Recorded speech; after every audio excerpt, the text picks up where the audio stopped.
शमसुल इस्लाम जी की पुस्तक गोलवरकर की हमें हमारी राष्ट्रता की परिभाषा एक आलोचनात्मक समीक्षा के पिछले एपिसोड के माध्यम से हमने गोलवरकर के हिंदू राष्ट्र को लेकर स्पष्ट विचारों के ऊपर चर्चा करी थी, जहां हमने जाना कि साझा आकांक्षाएं अर्थात कलेक्टिव एफर्ट, सबका साथ सबका विकास, जिसमें बहुसंख्यक और अल्पसंख्यकों के इंटरेस्ट को मिनिमम कॉमन ग्राउंड के तहत लाकर विकास की बात की जाती है, तो गोलवरकर इसे सिरे से खारिज करते हुए साझा आकांक्षाएं नहीं, साझा महत्वाकांक्षाओं के ऊपर जोर देते हैं, जिसमें वे बार बार नस्लीय चेतना की बात करते हैं।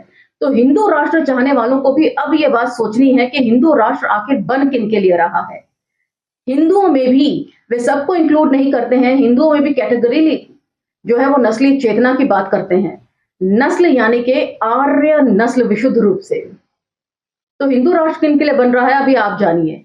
अपनी बात को साबित करने के लिए वे कभी जर्मनी का एग्जाम्पल देते हैं, और एपिसोड हमने खत्म किया था अंग्रेजों के एग्जाम्पल पर।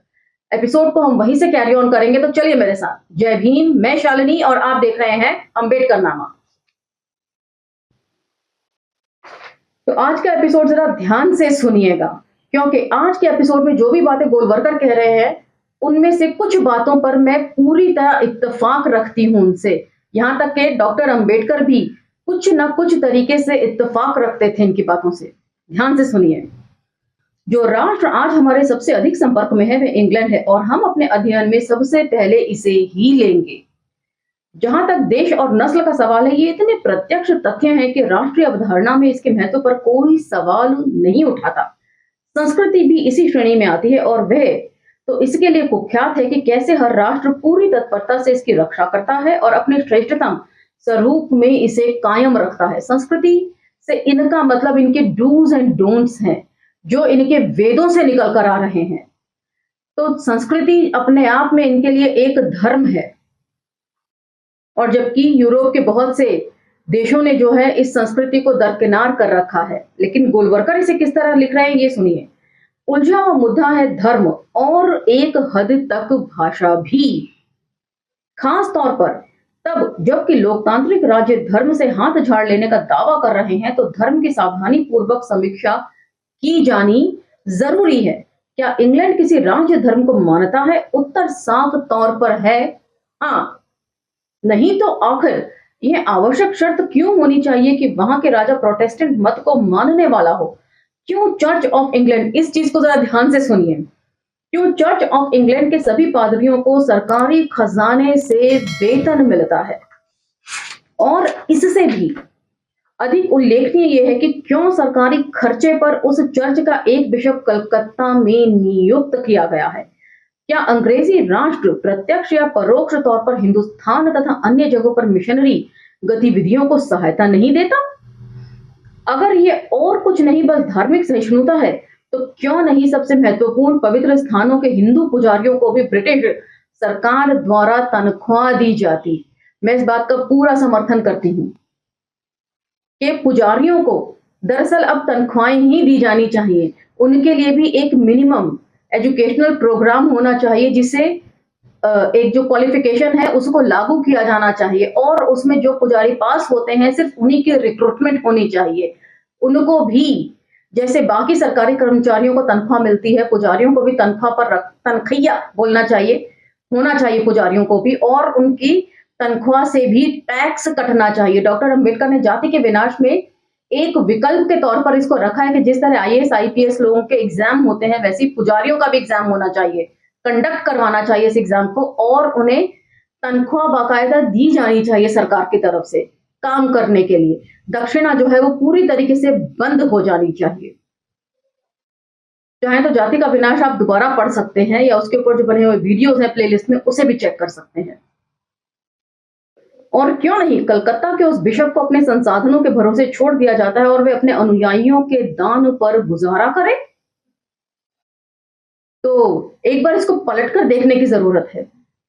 सब लोग जो है वो दान दक्षिणा लें, सिर्फ हिंदू धर्म के जो ठेकेदार है ना, उनको आप तनख्वाह पर कर दीजिए, और वो तनख्वाह जिससे टैक्स कटता, तब देखते हैं धर्म का प्रचार प्रसार कितना होता है। इन सब का उत्तर बस एक ही है। इंग्लैंड का एक राजधर्म है, ईसाई धर्म का प्रोटेस्टेंट मत, और वह इसे कायम रखने तथा मजबूत बनाने में विश्वास करता है, क्योंकि इसकी मजबूती में ही राष्ट्र संरक्षित है। तो ये लोग वहां पर भागकर क्यों जाते हैं इंग्लैंड में? इंग्लैंड में मंदिर क्यों बनाए हैं? जाहिर सी बात है, वहां की सरकार ने इनको दी होगी जमीनें अल्पसंख्यकों के नाम पर। वहां पर ये बेनिफिट्स क्यों एंजॉय कर रहे हैं? इससे पता चलता है कि बेशक वो एक धार्मिक देश है, लेकिन बावजूद इसके वह अल्पसंख्यकों के मतों और उनके धार्मिक विश्वासों का सम्मान करता है। और यही बात जो है यहाँ पर कही जा रही है कि सभी धर्मों का समान रूप से सम्मान होना बहुत जरूरी है, फिर वो चाहे बहुसंख्यक हो चाहे वो अल्पसंख्यक हो। क्योंकि ये सिर्फ इंग्लैंड की बात नहीं है, यूरोप और अमेरिका के बहुत सारे देशों में फैले हुए हैं हिंदू, और सब जगह बेनिफिट्स एंजॉय कर रहे हैं। जहां तक भाषा का सवाल है, तो इंग्लैंड इस बात के लिए कुख्यात है कि वे जीती हुई नस्लों की देशीय भाषाओं को नष्ट करने और उन पर अपनी राष्ट्रीय भाषा अंग्रेजी थोपने के लिए कुख्यात है। जीती हुई नस्ल, इन्होंने जीते हुए देश नहीं बोला है, नस्ल बोला है। जाहिर सी बात है, नस्ल में ये खुद को भी इंक्लूड करते हैं। इंग्लैंड का झगड़ा जर्मनी से भी चलता था, इटली से भी चलता था, और भारत में भी इन्हीं लोगों से चलता था, और ये तीनों ही जो है अपने आप को आर्य नस्ल से जोड़ते हैं। इसलिए इन्होंने बार बार सिर्फ नस्ल की बात की है, देश से इनको कोई लगाव नहीं है। अगर ये हिंदू राष्ट्र बनेगा तो भी ये एक खास नस्ल के लिए बनाया जाएगा। अंग्रेज आयरलैंड, वेल्श, हिंदुस्तान जहां भी गए हैं, वहां उन्होंने मूल भाषा की जगह अंग्रेजी थोपने का प्रयास किया है। वास्तव में अंग्रेजों ने अपनी राष्ट्रीय भाषा अंग्रेजी पर इतना गर्व है कि वे दुनिया की संपर्क भाषा बनाने के लिए अपनी ओर से भरसक प्रयास कर रहे हैं। इस तरह इंग्लैंड के मामले में राष्ट्र के विचार के संदर्भ में सिद्धांत व्यवहार से पूरी तरह मेल खाता है। अंग्रेजों को अपनी अंग्रेजियत पे बड़ा घमंड है, अपनी भाषा पर क्यों ना हो। क्या हिंदुओं को या ब्राह्मणों को अपनी संस्कृत पर कोई घमंड नहीं है? ये भी सवाल अंबेडकर नामा के माध्यम से मंच से मैं पूछना चाहूंगी।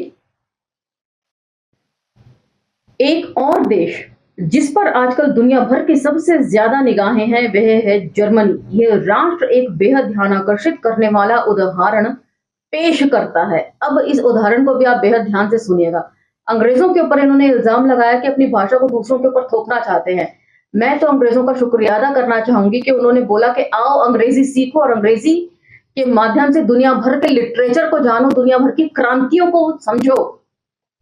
अंग्रेजी भाषा नहीं होती तो क्या भगत सिंह मार्क्सवाद पढ़ सकते थे? क्या डॉक्टर अंबेडकर फ्रांस की क्रांति के ऊपर चर्चा कर सकते थे? हरगिज नहीं।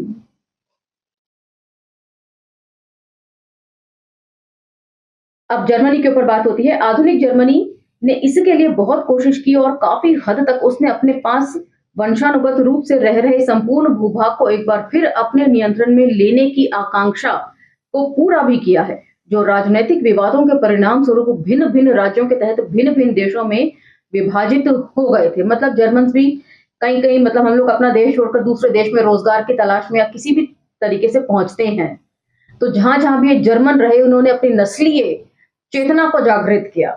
उसी तरीके से कह रहे हैं कि हिंदू जहां जहां भी जाएंगे वो अपनी नस्लीय चेतना को कभी मरने नहीं देंगे।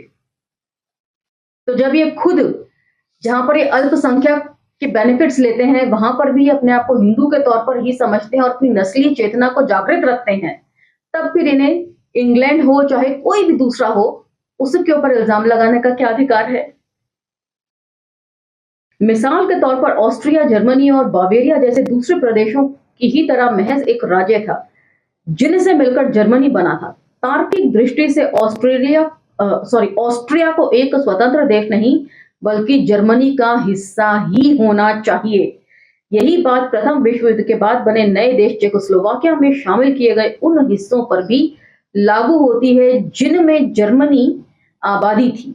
अपनी पितृभूमि में एक ऐसे निश्चित गृह देश के लिए जिससे उस नस्ल के कुछ पारंपरिक लगाव हैं, जो एक सच्ची राष्ट्रीय अवधारणा का आवश्यक हिस्सा है। गौरव जागृत हो गया और इससे एक खतरा पैदा हो गया कि इस समूचे वंशानुगत भूभाग पर एक एकीकृत, अभूतपूर्व और निर्विवाद जर्मन साम्राज्य स्थापित करने के लिए वे फिर एक विश्व युद्ध न भड़का दें। तो जाहिर सी बात है, इस पुस्तक का जो टाइम पीरियड है वो 1939 है और प्रथम विश्व युद्ध की जो डेट है वो शुरू हुआ था 1 सितंबर 1939 को और खत्म हुआ था 2 सितंबर 1945 को, जिसमें 6 अगस्त 1945 को जापान के ऊपर एटॉमिक हमला भी था, एटम बम का हमला भी था।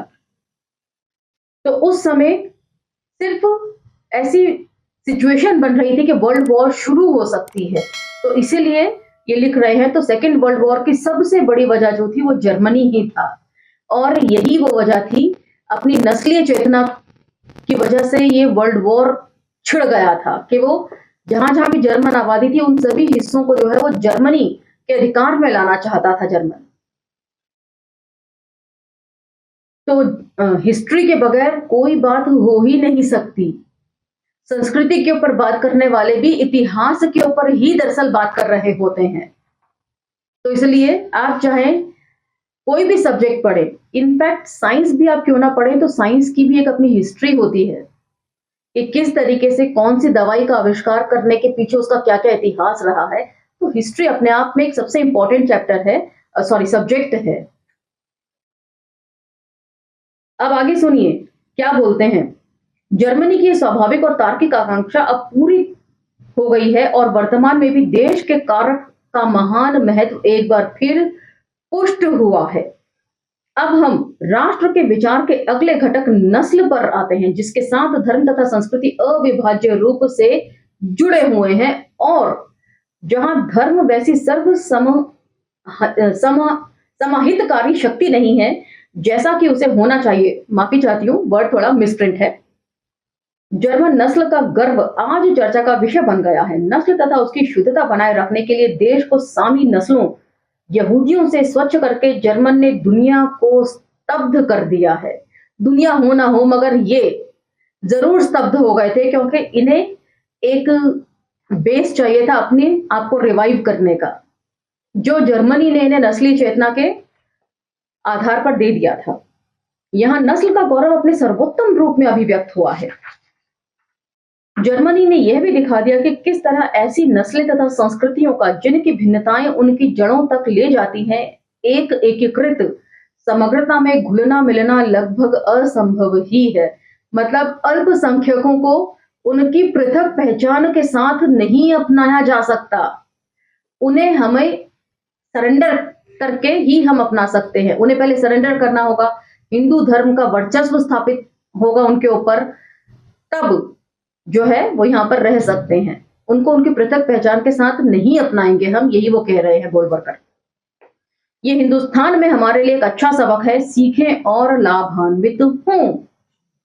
यही नहीं, सरकारी भाषा जर्मन है और अब अल्पसंख्यकों के तौर पर देश में रहने वाली विदेशी नस्लों अपने समुदाय में तो अपनी अपनी भाषा के लिए स्वतंत्र हैं, लेकिन सार्वजनिक जीवन में उन्हें राष्ट्र की भाषा का ही व्यवहार करना होता है। तो इसीलिए ये जो है हिंदी को राष्ट्रभाषा बनाने की भरपूर कोशिश कर रहे हैं। चलिए मान लिया कि आपने हिंदी को राष्ट्रभाषा बना दिया, लेकिन जो हिंदू कहे जाते हैं उसमें भी जो एलीट लोगों द्वारा बोली गई भाषा संस्कृत है, उसे हिंदू होते हुए भी आप सीख नहीं सकते।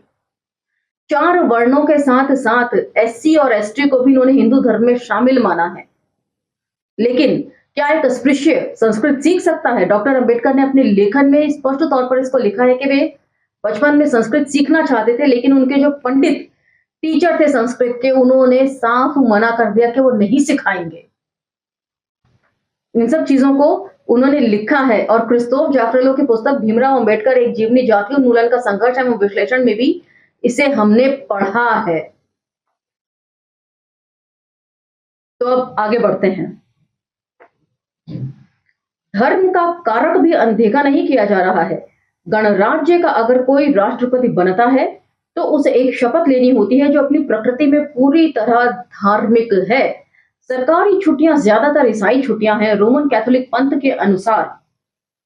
संक्षेप में आधुनिक जर्मन में राष्ट्र की अवधारणा के सभी 5 घटक साहस पूर्वक स्थापित होते हैं, और वह भी आज के वास्तविक वर्तमान में, जब हम अपनी आंखों से इसे देख सकते हैं। आंखें तो और भी बहुत कुछ देख रही होंगी। ये बुक जब लिखी गई उसका काल 1939 था, और एडोल्फ हिटलर ने जो है एक तानाशाह के तौर पर 8 मई 1949 को समर्पण किया था और हिटलर ने उससे पहले ही 30 अप्रैल 1945 को गोली मारकर 50 फुट नीचे अपने बंकर में अपने आप को खत्म कर लिया था। ये सारी बातें भी गोलवरकर के सामने रही होंगी, लेकिन क्योंकि इन्होंने आनन फानन में राष्ट्र मतलब नस्ली चेतना से प्रेरित होकर इस किताब को लिख दिया, लेकिन उसके परिणाम जो हैं वो 8 साल बाद सामने आए राष्ट्रवाद के। और बहुत संभव है कि 4 एडिशन के बाद इस पुस्तक को रोक दिया हो और इसके सभी प्रतियों को मार्केट से हटा लिया गया हो। उसके पीछे शायद जर्मन का जो हश्र हुआ था वही रहा होगा। इन्होंने राष्ट्रवाद से ओतप्रोत होकर राष्ट्रवाद को भारत में भी फैलाने की कोशिश करी, लेकिन हिटलर की मृत्यु से इन्हें बहुत धक्का लगा होगा कि कहीं दूसरे लोग ये सब चीज ना समझ लें कि ये लोग किस तरीके से हिटलर को प्रेस कर रहे थे और इनकी खिल्ली न उड़ाएं। इसीलिए एक बहुत बड़ी वजह रही होगी कि मार्केट से इस बुक को हटा लिया गया होगा। ऐसा मुझे लगता है। आपको क्या लगता है वो आप कमेंट सेक्शन में जरूर बताइएगा। और अपने सापेक्ष महत्व के साथ अपनी अभिव्यक्ति पाते हुए उनका हम अपने निरीक्षण कर सकते हैं। एक और उल्लेखनीय उदाहरण रूस का है। हमने इस राष्ट्र के मामले को सुरक्षित रखा था क्योंकि ये किसी धार्मिक मत का पालन नहीं करता है। तो आज का एपिसोड हम यहीं विराम देंगे और रूस के ऊपर हम अगले एपिसोड में चर्चा करेंगे, क्योंकि ये बिल्कुल अलग विषय है। आज हम सिर्फ जर्मनी के ऊपर फोकस करेंगे, किस तरीके से उसने अपनी नस्लीय चेतना के चलते खुद को चौपट किया। और अगले एपिसोड में हम रूस को लेंगे कि किस तरीके से उसमें कम्युनिस्ट का उभार हुआ और फिर रूस भी जो है वो गर्त में चला गया। जानने समझने को बहुत सारा कुछ है। इतिहास जैसा ये पढ़ाते हैं, इतिहास वैसा बिल्कुल नहीं होता है। इनके इतिहास लिखे हुए गोल गोल बातों को भी आप समझने की कोशिश कीजिए। मिलते हैं अगले एपिसोड में। अब मुझे आज्ञा दीजिए, लेकिन इन एपिसोड को लाइक, शेयर, सब्सक्राइब करना ना भूलें। धन्यवाद। जय भीम।